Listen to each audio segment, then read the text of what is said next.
Hey Kim, how are you? You ready? You nervous? A little bit? Alright. Claire? Shall we? You go first? I go first. Hey everybody, shh. I just have the one, right? And then you're gonna do, okay. So I have a correction to make. Last week I said that Howard Hughes spent a long time in the air, literally flying because he was afraid to come back down. That was not true. Deliberate to see if we were paying attention. Except, no, that was completely my bad. Ms. Torres was right and I was wrong. Your turn. I just want a reminder for this Saturday, if you guys are coming to the exhibit, if you could RSVP on liquidbio.com or on Facebook. Or on Facebook. Oh, what if you did both? Oh, then you have to give Jackson an IRT t-shirt. I can do whatever I want. Okay, Ken.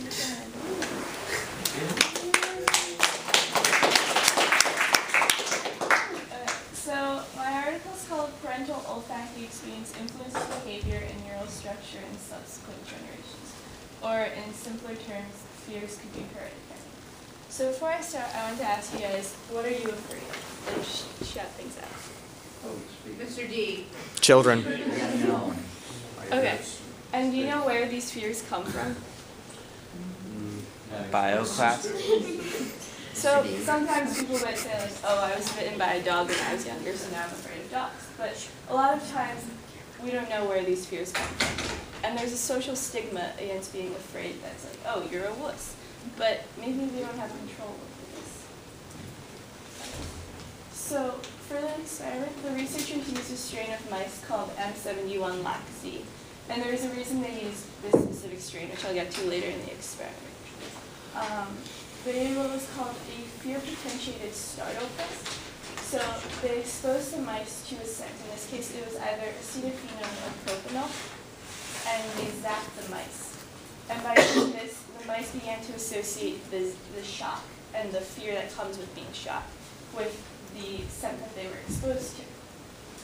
After this, the researchers computed an OPF score. This stands for odor potentiated startle. And this was a measure of the mouse's sensitivity to the scent.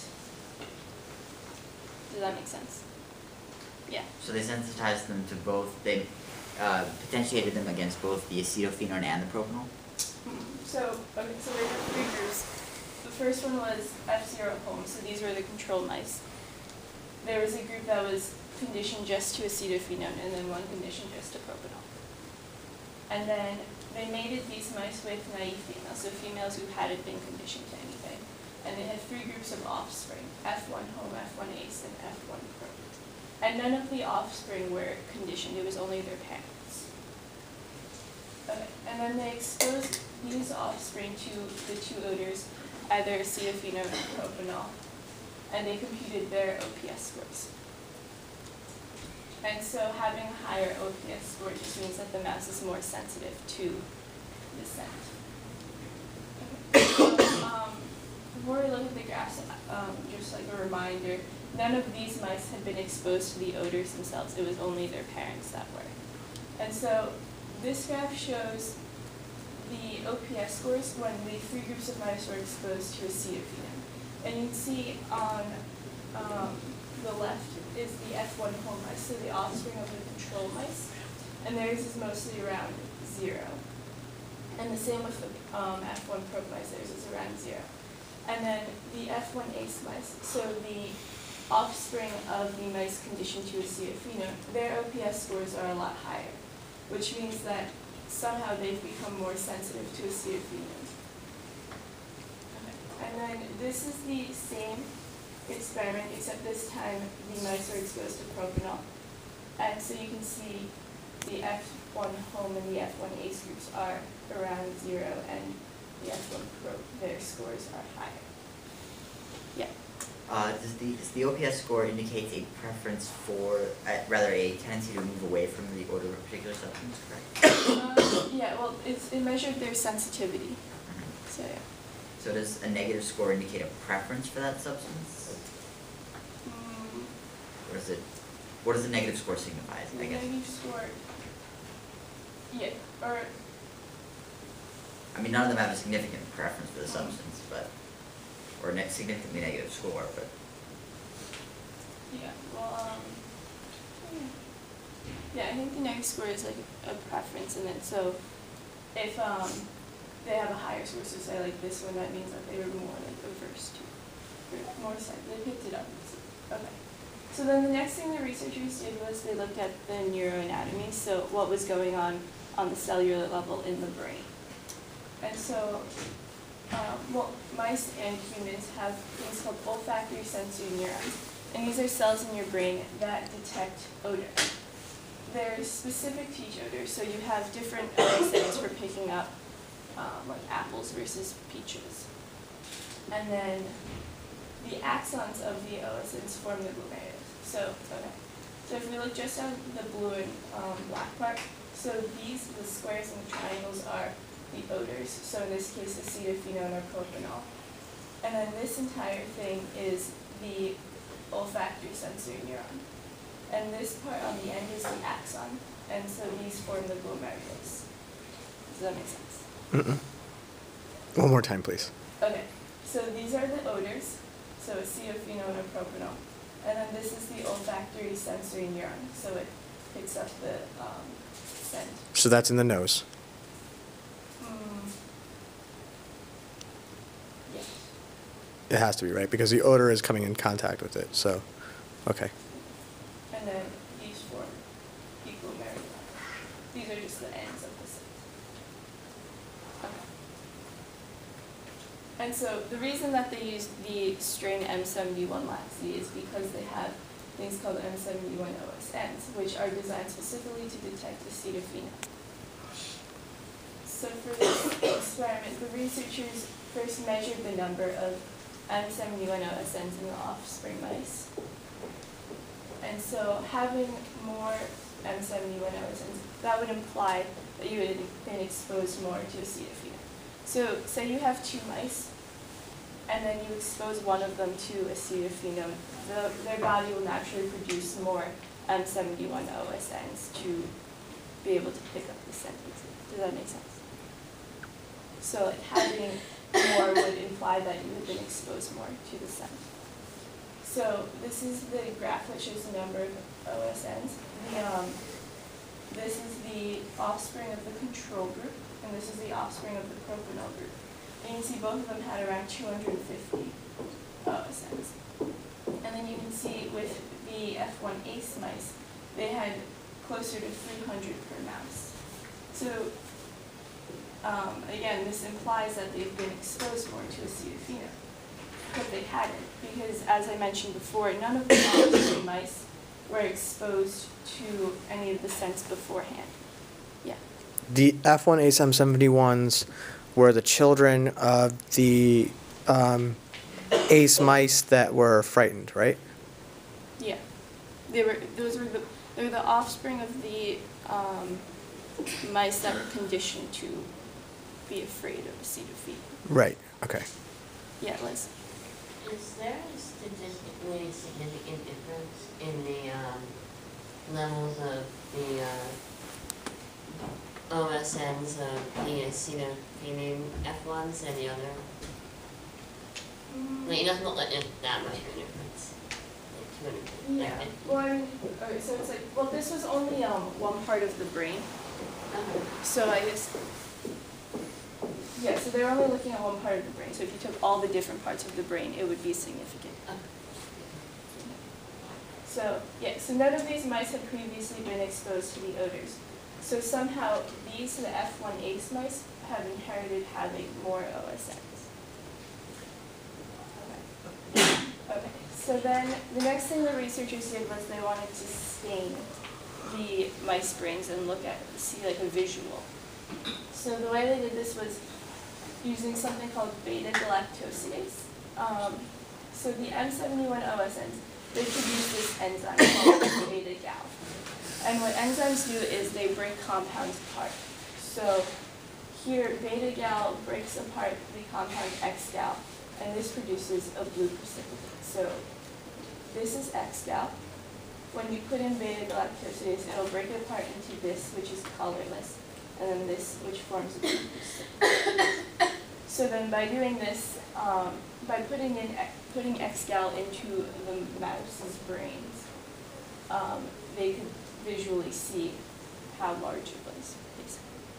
Yeah. So the OSNs will look blue? Is what you're saying? Yeah. Well, actually, okay, so where this specifically goes to the axon of the glomerulus. So, yeah, this is what they're staining, and this will look blue. Why would only those glomeruli have Xgal? Which glomerulus? Like the M71. Mm-hmm. Okay, they don't have they have beta-galactosidase. And then, because these cells just happen to produce them, that's why they picked this strain of mice. Okay. And then the researchers put in Xgal. Oh, do you know how they put in the Xgal? Did they inject it or? Say. Okay. Yeah. So basically, all you need to know is that they stained the mice brains blue. Okay. Oh, I get it. So only the those populations produce the beta-galactosidase. So it didn't matter how you give the beta-galactosidase. Only those would stain blue. Yeah. Okay. Okay. So then, so they stained the glomeruli, and if it came up more blue, this would mean that the glomerulus was larger, which would mean that the glomerulus had been activated more, which would imply that they had been exposed more to acetophenone. So these are the results. This is the F1 home, and this is the F1 probe. And you can see that these are both significantly less blue than the glomerulus of the F1 base mouse.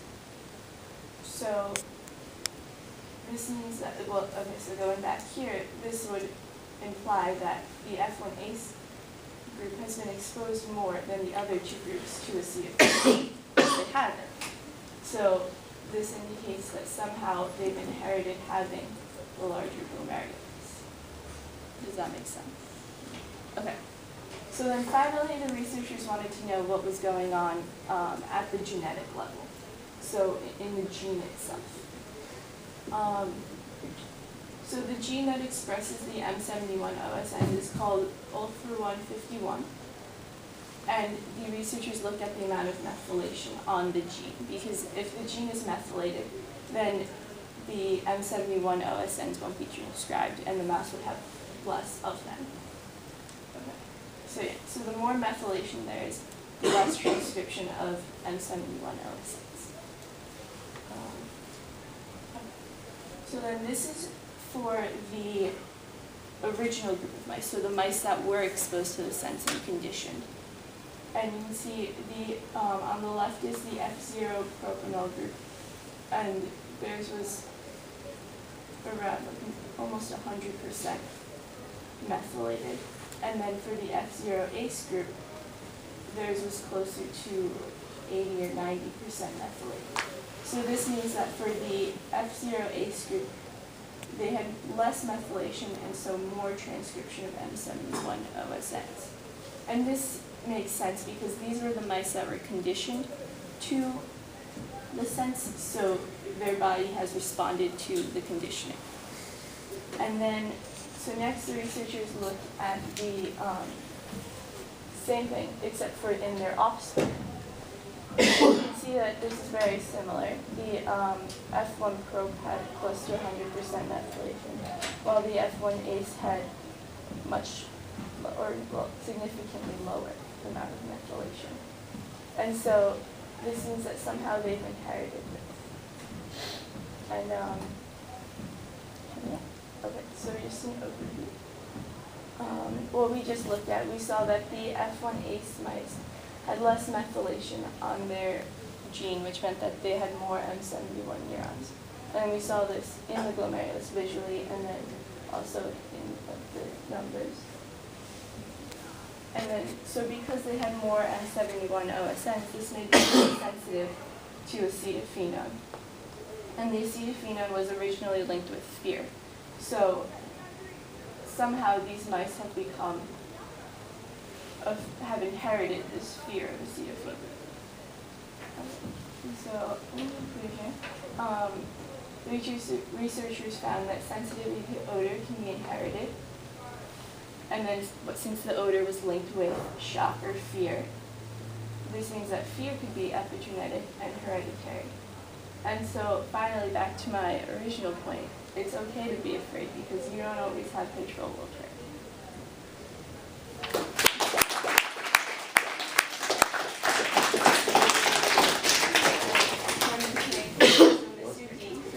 All of these opportunities in science, the Journal Club team for preparing me really well.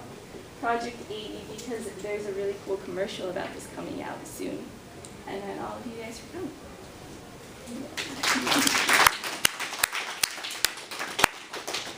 Yeah. Does this mean theoretically that my students' children might be afraid of me too? I guess. Or maybe like our children would be afraid of me.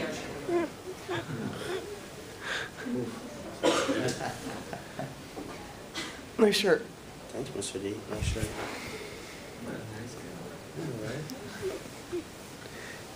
Anyone have any questions? Come on, guys. Some of you have to have questions about this. This is a pretty easy one to understand. The concept. So she did a good job and they get it. Right. But the point is that you figure out more about it. I'm going to kill you. The camera picked that up. Yeah. Catherine. Okay, I was just wondering, so if our odor is also like hereditary, then I guess like would our fear that would also be kind of like inherited also be like triggered by odor as well, or would it just be kind of like it would just kind of happen? Okay, well, so yeah, this experiment was definitely just for fears that were linked to odor. So, as far as I know, I don't know about like something that maybe isn't linked to odor. So, but definitely, yeah.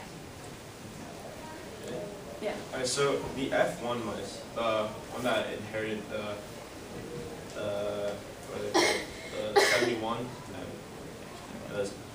they're not actually afraid of it. They're just more sensitive to it because they haven't been administered the shock, so they don't actually have the fear yet. Yeah. Well, I mean, because there isn't really a good way to actually like measure like fear, but so the sensitivity. So just the fact that they were more sensitive to it is kind of like, oh, they're probably more afraid of it. But yeah. Did that answer your question? Yeah. Are you sure? Yeah. Did the original generation and the F1 generation have any contact with each other prior to? So are you talking about like nurture versus nature? Okay. I know it's not quite as visible in mice, but So they actually, I left out a couple of the experiments that they did, but one of them was where they did cross fostering. So they had like mice with the offspring of the ace and then the offspring of the probe, and they had them raised by like the opposite parent, and they found that the results were the same. So basically that nurture had nothing, didn't really have an effect on. Does that make sense? yeah. Yeah. You said that they didn't have a good method to measure actual levels of shock, but in that case, how did they actually link the sensitivity to the odor to a shock response? Oh, no, they didn't have a good way to measure like fear. Well, because you can't really be like, oh, on a scale of 1 to 10, I'm 10, I'm afraid. But like, they connected the sensitivity to fear in that if you're more sensitive to something, like you're more like the fact that you pick it up more easily means like you're more afraid. Is that? They did the same test with the parents as they did with the children, and they found the sensitivity test, which they translated into fear, and they found that both the parents and the children had elevated levels of what a normal mouse would have when exposed to the scent. But how did they actually make the jump from sensitivity to fear? Because they shocked the parent mice, so that when they smelled it, they were shocked, and that they associated the smell with being shocked, so they got the response, the fear response, of didn't want to smell the smell because they knew if they smelt it, there would be a shock.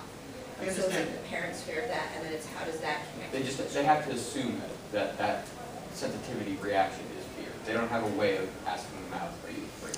So are you suggesting that it might be something else? Well, Like a yeah, strong- I'm just wondering.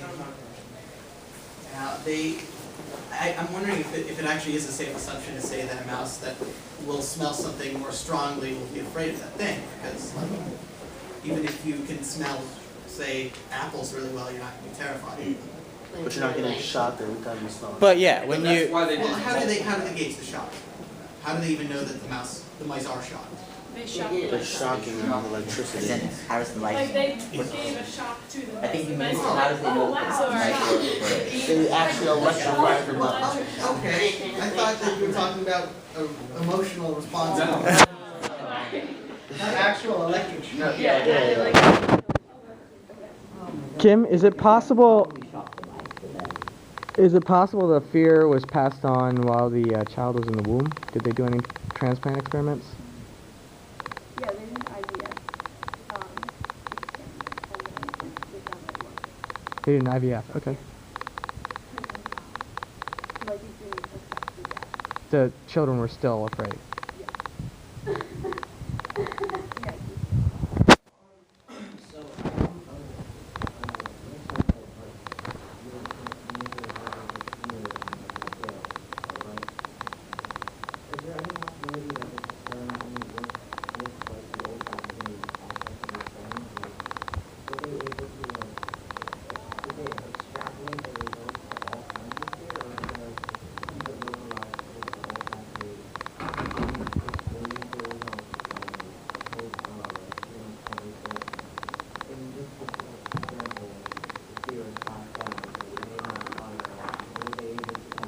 Yeah, that's kind of like what's happened with that. So this one it was limited just to fear that was associated with them.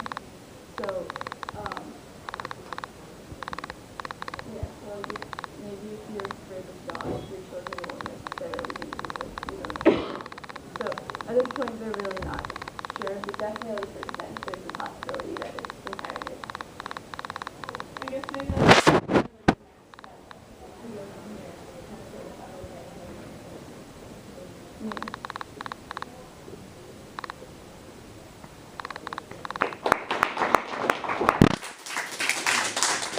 So guys, next week is Bridget, and she's going to be talking about if poverty impedes cognitive function. So that's just like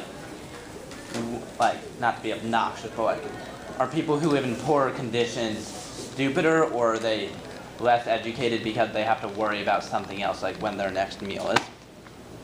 Ignore him. And yeah, come out next week. Yeah. What are you doing, Mark? That's why you record that way.